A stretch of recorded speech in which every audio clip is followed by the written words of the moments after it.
20 years ago today, on August 23rd, 2003, the first episode of the English dub of an anime known as Sonic X aired in the United States. And that was the first time that anyone got to hear Mike Pollock as the voice of the series' iconic villain, Dr. Eggman. I was just about to consume this delicious banana.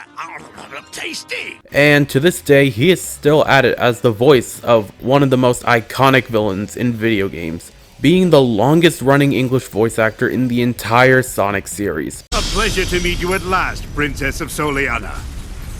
I am Dr. Eggman. No, I want you to get me a cheeseburger and a shake. Thanks to Sonic, everything's gone cattywampus. Evil ham. Be careful, dear daughter. So, to commemorate such a huge milestone that not everyone gets to say they have, I had the privilege and honor of having a special interview with Mike himself in order to talk about how he became the voice of Eggman and what this role has meant to him and his career. So, I hope you guys enjoy this very special interview. Yeah, thank you so much for being here. It is an honor to have you here. Sure, thank you for having me. Thanks for asking. It is an auspicious occasion. Yeah. So, 20 years have gone by since you first started voicing Dr. Eggman. Do you think you could, take us back in time and tell us how exactly you became the voice of such an iconic character? I guess networking is the answer. It all started from sending out my initial voiceover demos on cassette at the time. One of them went out to what turned out to be an episode of Pokemon directed by Eric Stewart. Eric Stewart, involved with 4Kids at the time, recommended me when VoxBots and 4Kids TV shows were starting. They had me audition for things like Yu-Gi-Oh! And Kirby Right Back At Ya and promos and stuff. And one of the other things was Sonic X, which was being produced by the same guy who produced Kirby Right Back At Ya, Michael Hagney. And he had known my work from working with me on Kirby and was very interested in having me audition for Dr. Eggman when that came along. So he sent me some audio clips of Dean Bristow to voice match. I listened and repeated, and then I came up with a voice that sounded somewhat like this, and then I did my audition like this. Then they had a callback, and they weren't quite convinced, so I went back in and did the same thing I did, sounding like this. And then there was another round of callbacks. I went back in, sounded something like this. And then finally, they decided, okay, you'll do. And then we started recording. That sounds awesome. So, at the time of your audition, did you really know who Eggman was or who Sonic was in general? I had seen Sonic around. I had probably heard a whiff or two in my ear of Dr. Eggman, but no. But really, that wasn't a requirement, fortunately. Companies hire actors, not fans necessarily. So I learned what I needed to know as I was doing it and a little bit before. But no, I got a very intense education during the first few weeks of recording. Yeah, because from doing a character for so long, you tend to get to know them more. So, when you started doing Eggman for not just Sonic X, but eventually transitioning over into the games as well, did you start slowly learning more about who Eggman is, as a character, how he is as a villain, his backstory, stuff like that? You learn a little bit by osmosis. There's not a lot of backstory because basically it's the script. So whatever's in the script is what I'm learning. And unless I want to go and spend time in a library, which is not exactly part of the job description, and I've got other stuff to do, I'm not really there to necessarily need to study. I trust the director and the production team to make sure I sound like I know what I'm talking about. Yeah, that is true because even though you have the base of the character, it is ultimately up to the directors to know how to utilize your voice in, specific scenarios because we've heard you as Eggman in all sorts of kind of different moods because you have games like Shadow the Hedgehog, Sonic 06, and more recently Sonic Frontiers, where Eggman is on the more serious side, and then you have games like, Sonic Colors, as well as, the Sonic Boom show that are more on the humorous side. So it's great that, the director knows how you can adjust your voice accordingly, depending on how it needs to be. One of the joys of voiceover is the magic of versatility. I don't have to have a certain look. I have to have a certain sound. And since I have many certain sounds, a lot of the sounds don't necessarily match what I look like, but they match what the character looks like. And that's generally all that matters. Yeah. So what? So obviously, you started at the same time. You started voicing Eggman around the same time as the other actors from Four Kids. So like Jason Mhm. Griffith was Sonic, Lisa Ortiz was Amy, etc. But what essentially makes you a bit of like the standout amongst them specifically is the fact that you are the only one that wasn't replaced in 2010 because every other character had their voice actor replaced except Eggman. So, do you know exactly like behind the scenes why that ended up being the case? Like, did you know you were always gonna return at that time, or were you like supposed to be recast like everyone else? It was a very bizarre set of circumstances. I got a call from an agent that I worked with very occasionally out in LA because I'm here in New York. And she called to say, I have this audition for you. It's a character I think you've done before, a Dr. Eggman, which is no idea. And I said, no, I thought I was still doing it, but okay. They were holding auditions. So I recorded an audition here in my little home studio. And I basically recorded what I had been doing all along and sent it off to them. And fortunately, they decided, okay, he'll still do. And they invited me back, and they have had me back for games ever since. Yeah, and it's great that it's great that they did. Otherwise, you wouldn't be having this milestone, and we probably wouldn't be even having this interview to begin with. But with that Hmm. said, you said you're based in New York, right? Right. And then all the other like Sonic actors, they're all based in like California, I think. Hmm.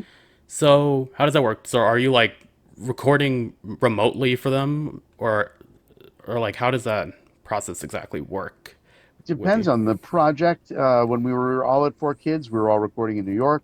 When we were doing a game, Sega would fly out and meet us in the studio while we stayed in New York. And then when the transition happened, things started happening in LA. The first couple games were recorded remotely in a New York studio, which is very simple. I traveled to New York studios like I would do anyway, and then the LA production team would um, dial in via some either a fancy ISDN line at the time. Nowadays, it's pretty much internet based, and they would just direct me remotely. The engineer would record me in New York, send the recordings over um, electronically, just basically a file transfer, and then they would piece it all together in a game on the other end.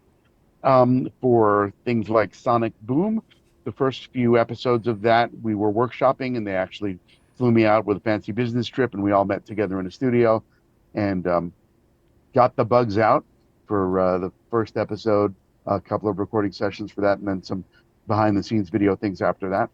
And the pandemic changed pretty much everything where everyone was working from home. So I souped up my home studio and we recorded the first session for Sonic Frontiers in a New York studio, as we always had. And then there was a bit of a break when the lockdown started. And then the rest of Frontier was recorded right here in my very own home. And that was all done again remotely. The production team was in LA at their various homes. We had some fancy high fidelity online real time audio transmission so we could all hear each other perfectly crystal clear. And we recorded remotely and they pieced it all together like they always did. And we did one of the Twitter takeovers during lockdown was like that, with all of us working remotely. And then most recently, they flew us out for the last one last November, where it was kind of a hybrid situation. I got to fly out, other people were already there, and then a couple of folks who couldn't make it were still remote in their own homes. So, as I love to say, as long as we're here, it really doesn't matter where here is. Yeah. So was those like you said you workshopped a few episodes for Sonic Boom. Was that like the first time you got to, meet like Roger and Colleen and Cindy, etc.? Yeah, Like pretty much. We had a dinner the night before, but my flight was delayed, so I was late for dinner. So everyone was already deep in their food, and I didn't really have a chance to chat because I was at the wrong end of the table. And then the following day, we met in the studio, which was delightfully awkward because we knew who we each other were, but we hadn't been formally introduced. So we kind of sat and kept to ourselves in the waiting room until somebody came in and said, "Mike, do you know Roger? Roger, do you know Mike? Oh, you're Roger. And Mike, yeah, good to see you." And Colleen trickled in, and Travis at the time trickled in. We had a lovely chat, got acquainted, and got down to work. Yeah, and it's nice seeing, you still kind of keeping touch with these voice actors even today.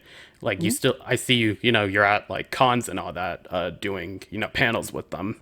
especially for these more recent game promotion for more recent games like Mhm. Frontiers. Yep. Always great to see them, but even just as good just to hear them now and then. Yeah. So, I want to kind of track back a little to your career as a whole because you obviously didn't start out in voiceover. I believe you said you originally started out in doing stage plays, and then eventually you got interested in radio and went into radio, and then eventually you became a voice actor after that. Do you think you can go into more detail on how essentially you came to these different like steps in your career? Sure. As a kid, I loved theater. I loved radio. Third grade had my first taste of being on stage in a uh, Greco-Roman toga-wearing pageant, uh, just like the ones you typically see on TV of elementary school kids who have no business being on stage. But we were on stage. I got a taste of applause. Loved it. Started doing more school-related musical shows through elementary school, through middle school and high school. Um, and then simultaneously was exploring my interest in radio. There was a high school radio program at one of the local colleges where they would take high school interns to work at the radio station. So I got involved with that. And when it came time to choose a career, I realized that neither radio nor theater are particularly stable. Theater jobs come and go very quickly. Radio jobs come and go a little less quickly. So I chose radio as being a little more stable. Spent about 15 years in radio while still dabbling in community theater on the side. And finally, after radio jobs in Syracuse and Rochester and a big stint at a syndication company in New York, radio had enough of me, but I had enough experience in radio doing characters in commercials and comedy bits that I was able to put together a demo reel, send it out, as we mentioned earlier, to Pokemon and to NYAV Post, and started doing anime dubs and got some formal voiceover coaching and expanded to freelance commercials and corporate narrations. And when radio finally had enough of me altogether, I was able to use voiceover as a fallback career, which has now become my day job. That's wonderful. So basically, you accredit everything that you can do today to stage work that you've done in the past. Voiceover is really about acting. It's voice acting, but the acting comes first before the voice. So yeah, getting real life theater experience on a stage, even among amateurs, is better than oh, I've heard cartoons, I want to be in them. Hmm.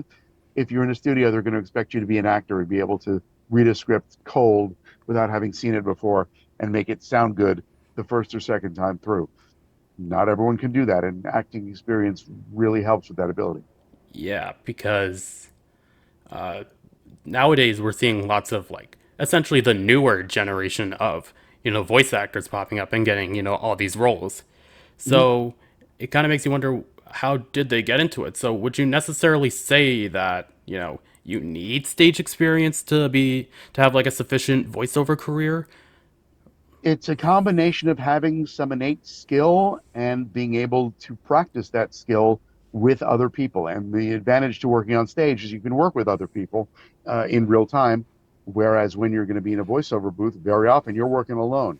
You've got to either imagine what the other people are going to sound like, or you're going to be listening back to pre recorded people who were there before and have to fake an interaction based on a previous recording.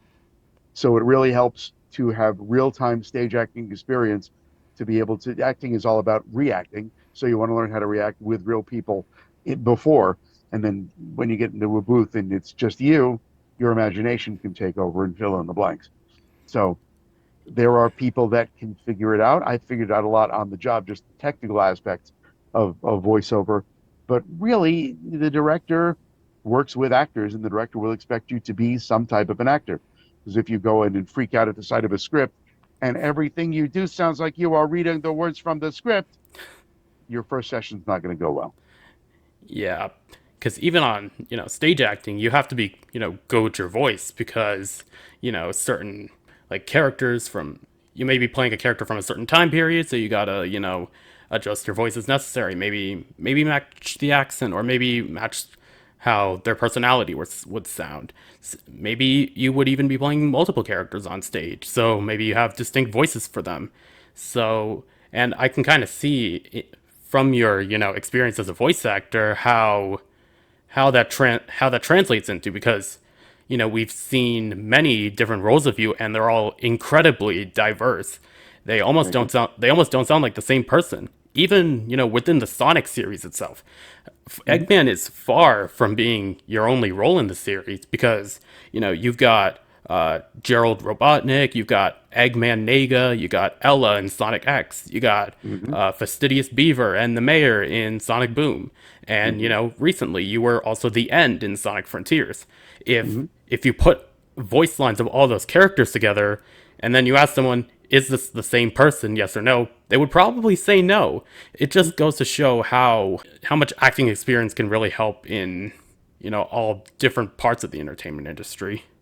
Hmm. Yeah, the other thing, thank you very much for the kind words. The other thing about stage work is you get rehearsal time. When you're doing voiceover, very seldom. The first episode of Sonic Boom, when we were workshopping it, we did a table read. We all gathered around the table, read a script. That never happened from episode two onwards. It was always, we were fortunate enough to get the script in advance. Not everybody looked at it. A lot of people just, okay, we're at this recording session. I got the script. I'm going to look at it now. You got to be good at cold reading. And that comes from experience with rehearsal, which you get first on stage and then you remember it in the future. So yeah, it's a process, and don't leave out some of the important steps. Yeah. So going back to all those other characters you voiced besides Eggman, do you think you could talk more about them, whether it's Ella or Gerald or the End or any of them? Sure. Gerald Robotnik was basically, we discussed the voice. It's Eggman, but older. Okay, did that. Ella the Maid was bizarre in that I had already been recording a couple episodes of Sonic X.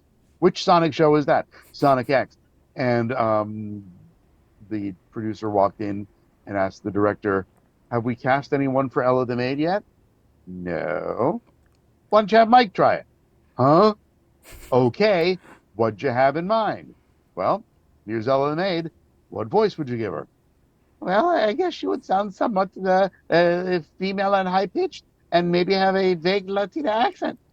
I said, okay, just don't make it too offensive. Okay. So tried that. And I said, don't you have like an actual female people of Latina origin? No. Okay. The following week, they said, we've already cast Ella, not to worry. And then the week after that, no, we changed our mind. It's you. Okay. So I guess I'm Ella the Maid now, too. And got away with that. Not sure that would happen in today's climate, as the rules have changed. But Yeah. I believe we treated Ella with respect, and there was not much offense taken at the time. It might be taken retroactively. Can't help you. Don't have a time machine. Can't go back in time. But Ella exists, and that was the performance we got. Um, and then fast forward to Sonic Boom. There were ancillary characters to be filled. They assigned to me basically Fastidious Beaver and the Mayor. For Fastidious Beaver, they said, "We'd like you to do this as your basic deputy dog character." Oh, you mean this voice? Yes, I know this very well. This was a man named Bill Thompson who was on radio in Super Mickey and Molly doing this character, and then he parlayed that into being Droopy Dog. I said Deputy Dog earlier. That's a different dog. So that's the voice they wanted for that. And then for the mayor, I took myself back to my childhood of the 70s when McDonald's had Mayor McCheese. Mayor McCheese had the voice very much like classic radio comedian Ed Wynn, who sounds very much like this. This is the voice you probably heard with cartoon characters, but I repurposed that to be the voice of the mayor, and that's apparently that worked for them too. So the great joy and challenge of Sonic Boom, unlike Sonic X, where we recorded everyone separately, we do all the L lines, all the Eggman lines. Sonic Boom was pretty much recorded scene by scene in real time. So if there were conversations between two of my characters or three of my characters, it would be, let's see how fast we can switch these voices on a dime. And I found out that I could. That's great. That's great. Thank you. And it's nice seeing your range demonstrated specifically within the Sonic series. I think it really allows, various audiences of various ages to, you know, get to know what you can do as a voice actor. There were still many people surprised that I was the other characters. Okay, good.